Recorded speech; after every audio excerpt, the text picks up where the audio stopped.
So, this week's episode is going to be a follow up or continuance of last week's topic, which is sex. I had a guest named Mint who is a somatic sexologist on. She gave such great, insightful information. So, if you guys did not listen to that episode, pause this and go back and listen to it because I think that it would really be useful to all of us to learn this. And of course, if you're over 18 and are an adult that is of age to be having this conversation right now. But I want to get into why taking your sexual education into your own hands is so important. And we most likely, all of us, need to upgrade and enhance our sexual experiences. It doesn't matter how long you've been doing it, how old you are. I know people of all ages and have spoken to them, and I can say that probably no one I know can truly say that they have an amazing sex life with their partner and experience pleasure when they engage in sexual activity. Most of us think of sex as just penetration, let's get the act over with, let's get to the end game, the orgasm, and let's move on to the next thing. The way that society is today, I think it's more important than ever to start really considering that the art of connection and pleasure and intimacy is really getting lost. We're all on our phones, we're all in our head. Society is super hectic and crazy all the time. We're all working, most of us. And I think just especially if you're single, the dating world is so disconnected right now. And if you're going to be having sex, why not have the best sex possible, right? Like, why not really fully reach your potential and experience pleasure? I don't really know many people that can say that that's the case for them. So, three reasons why we need to define our sexual pleasure story. A, no one teaches us this stuff, right? We either learn through porn or through trial and error, through our own experiences, stumbling along the way, trying to figure it out for ourselves. And if you are one of those people that learn how to have sex from porn, well, you really need to listen up because A, porn isn't real. They're movies, it's fictional.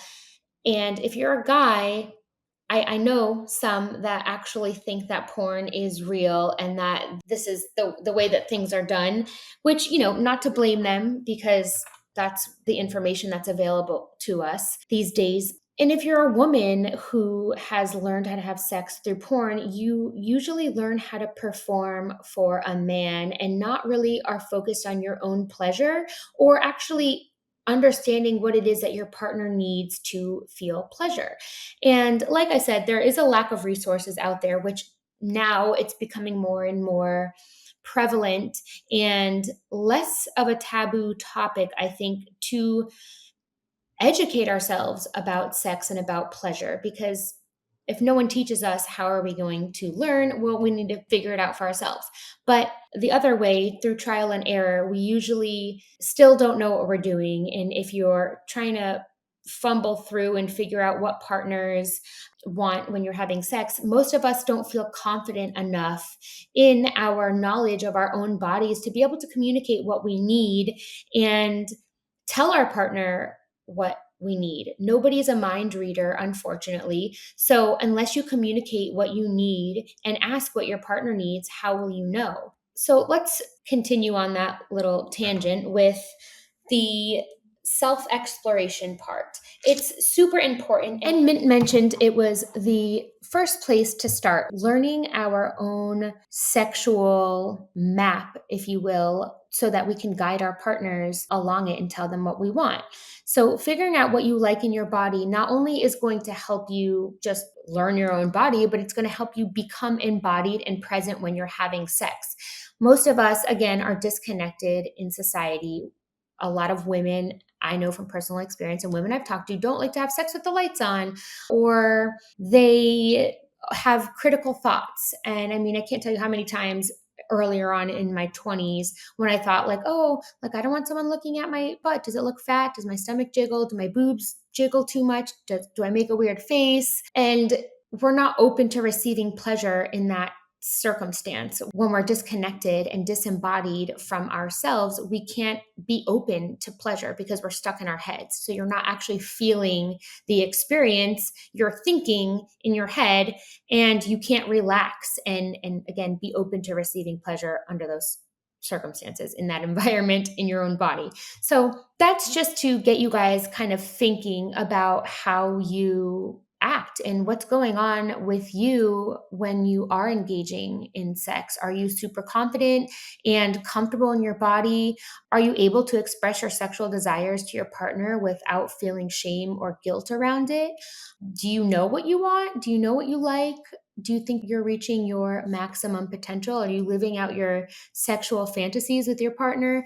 I mean, these are things to consider that could really enhance your experience of sex. And if we're not having the best time ever while we're doing it, like for me, why are you doing it? Why are we doing it if it's not going to be the most amazing time or we're not receiving pleasure out of the experience? And you're leaving so much on the table in those circumstances of not really receiving pleasure. So there's that.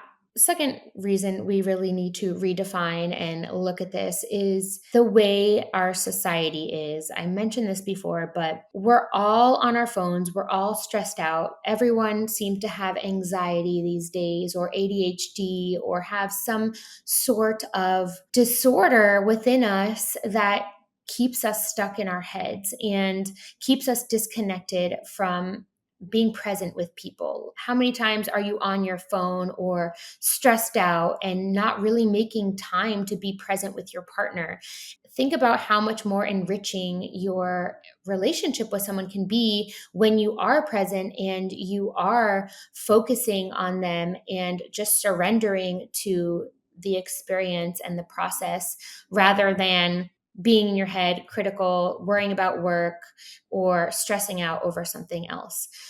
So, continuing to what I mentioned before, understanding your own blueprint is important. So, Mint mentioned a book called Your Blueprint for Pleasure. So, just like if you guys have heard of the book, The Five Love Languages, if you haven't, check that out because that book basically gives an example that people receive and give love in different ways, and not everybody experiences love the same, right? So, not everybody experiences sexual pleasure or gets turned on in the same way. So, that book I just mentioned tells how each person explores and experiences getting turned on differently than another. And I think it's worth checking that out because if you know that and you know that what your partner's blueprint is, then you're going to have an easier experience learning what they like and pleasing them and enhancing that connection. So, one more thing I do want to mention too that is really important that I know a lot of women struggle with is their own body confidence and body image issues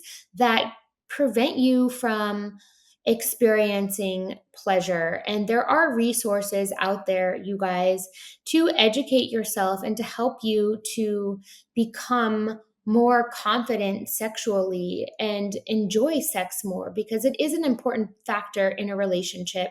It doesn't make it, but it definitely does make the connection between you and your partner more enhanced, more rich, more fulfilling if you guys are experiencing pleasure and playing together. And then when you're confident in your own body and you know what you like and you're able to communicate that to your partner in the most intimate of settings, when you're naked and vulnerable with them, think about how that carries out into the rest of your life for going after what you want and being able to communicate your needs to people in general, whether that's at work, whether that's out in the community, wherever it might be. It's going to enhance your life in ways that you probably never thought of or dreamed of. And I think if everyone starts educating themselves more, this is going to spill out into the world and the way that we interact with each other in general. And me personally, knowing that I'm not married yet and being in the dating scene, it's changed a lot and people are just so disconnected, and it's really sad, and I'm on a mission to get people to reconnect and experience intimacy again. So if you guys are open to experiencing something new in your sex life, or maybe you've been married for 10 years and sex is boring with you and your partner, you have kids and you can't ever seem to find the energy to want to have sex, maybe look into redefining what it is that you're looking for or what you're seeking in that intimate connection with your partner, because you might be leaving a lot on the table there and not even scratching the surface of your erotic potential. And I think it could really change your whole dynamic with your partner if you guys start really approaching, your sex life from a different angle and learning more about how you can make it better, because nothing just gets better without a little effort. And I think sex is a good motivator to make us want to work on ourselves and enhance relationships with our intimate partners.